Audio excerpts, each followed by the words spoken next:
The fire burned down a third of the facility, closing the entire plant for 2 days. But here at the recliner factory, it's just another day at the office. There were some differences of opinion. There was not actually a drafting of a resolution, and over $1 million and the existence of the local Conventions and Visitors Bureau is on the line. CEO Richard Hilton didn't waste any time getting things moving with the option of possibly affiliating with another hospital. You filming this?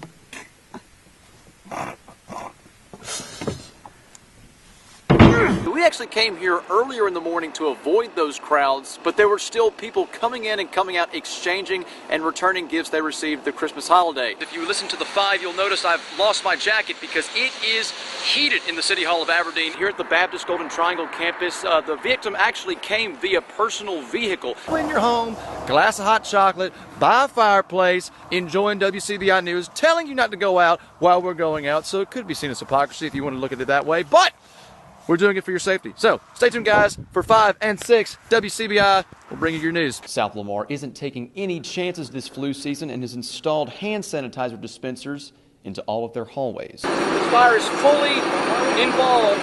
We got the call at 5:30. No injuries or casualties. No one was in the house when the call happened. The owner was actually out of the house as soon as it happened. Audrey, you're looking pretty warm in the studio right now. Well, for roads in Columbus, like behind me, they shouldn't have to worry very much about repair or maintenance. But in rural areas, that could be another story. Minus 93.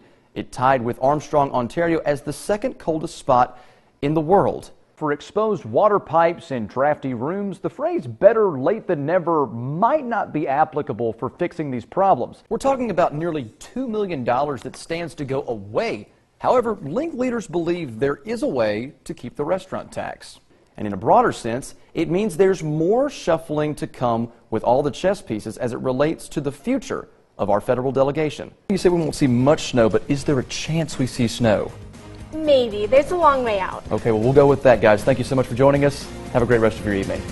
Parker King joins us live in the studio with more on their efforts. Parker? That's right, guys. The program based out of Washington, D.C. is called Fight Crime, Invest in Kids. And the goal is self-explanatory, investing time in these students instead of sending them away. We know that a child that's suspended or expelled is more likely to come in contact with law enforcement. For the Mississippi chapter of Fight Crime, Invest in Kids, Director Juan Cloy isn't the only one who sees this. As statistics show, Mississippi suspends or expels more than double the national average of students. And those actions can have a long-term effect on a child's future. A 2013 Johns Hopkins study shows that nearly 49% of students who enter high school with 3 or more suspensions eventually drop out. What I have noticed is a direct correlation between children who drop out of school and adults and the criminal justice system. We've seen it for many, many years between kids who drop out of school and crimes they commit even later on in life. So it could be a life-changing event to drop out of school. Most of the people that we arrest for various crimes, property crime, violent crimes, are the very ones who dropped out of school for whatever reason. Many police chiefs state school rules are a one-size-fits-all system, and that some students fall victim to suspension for something that may not have been their fault. So now, instead of getting an education, they're at home, or perhaps in a lot of cases, they're out in the streets. But that each individual incident be looked at on its own merit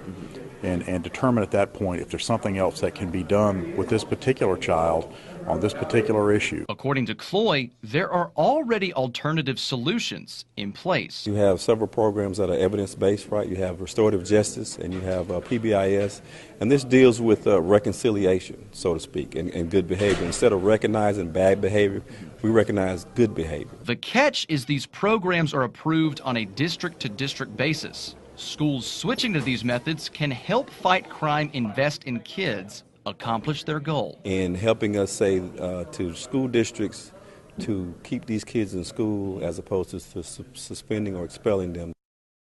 But after missing only 2 workdays, crews clocked in this morning and got back to business. WCBI's Parker King takes a tour of the reopened facility. He joins us live in the studio with more. Parker?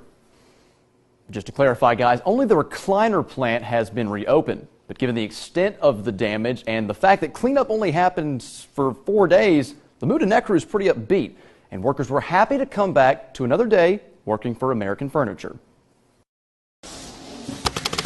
It's not completely business as usual, but American Furniture is back at work doing what they do best. I think that tells you a lot about their loyalty, that they're here. The fire burned down a third of the facility, closing the entire plant for 2 days. But here at the recliner factory, it's just another day at the office. Management says this positive work attitude comes from having good relationships with workers. There's a great relationship out here on the floor. Everyone respects one another, and I think that's a great thing to have. I love my bosses. I mean, we play jokes on one another all the time, but you know, they are my boss. At the end of the day, you know, if I'm out of line, they tell me. Just like management, workers are happy to clock back in with their co-workers. It feels good, you know, seeing my friends and everything back again. Having, first of all, having my job back, you know, feels good. This kind of environment is what makes American Furniture employees passionate about their job, no matter what kind of disaster hits. This place is a great place to work. Their supervisors are well respected, and our management is the best around, so we're very thankful for that. Everybody helps everybody out, you know. I see them every day. It's just a great atmosphere to be at. The rebuilding process may be a long one, but employees are pressing on as if nothing happened. Just a bump in the road. We're going to come back. We're going to come back stronger than ever. This is my American family. I enjoy working here. I love coming here every single day. In Ecru, Parker King, WCBI News. Management is looking to reopen the other plants in the facility as soon as possible.